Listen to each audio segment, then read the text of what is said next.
Hi guys, today we are going to talk about page 29. Color in some circles to show each set to show the fraction.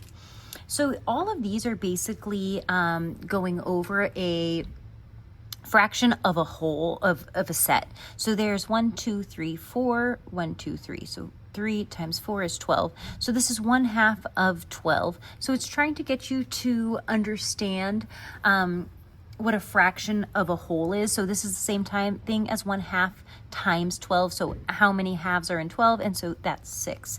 And so that's the nice thing about looking at it visually, is you're able to kind of parse out and see how much would half of that be. And so 1, 2, 3, 4, 5, 6. And so that means that there should be 6 that are not colored in. 1, 2, 3, 4, 5, 6. Excellent. So you're going to do the same thing for the rest of these. This is 1/6 of 12.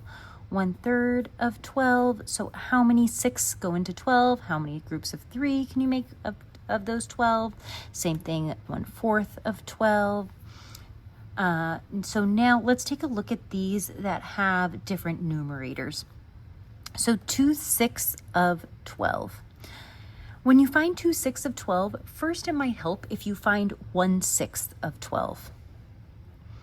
And the nice thing is right here, you've already done that.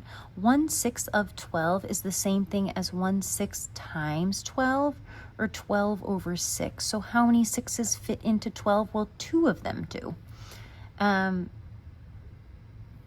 So that would be 1 group, 2 groups, 3, 4, 5, 6. Every 2 is going to make a group.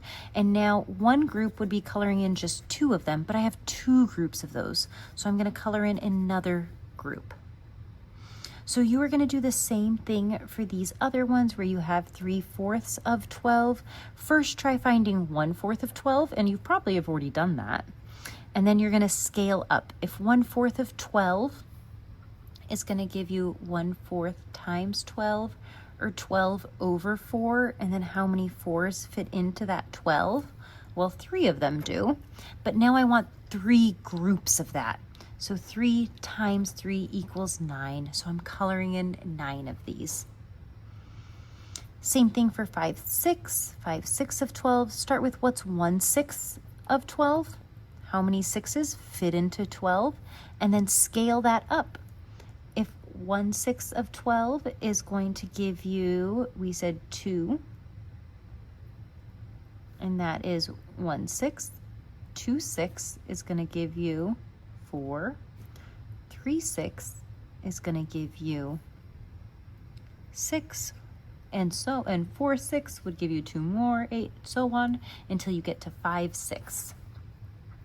Go ahead and complete these other 2, starting with that unit fraction of 1 and then scaling up. Great job. Number 2.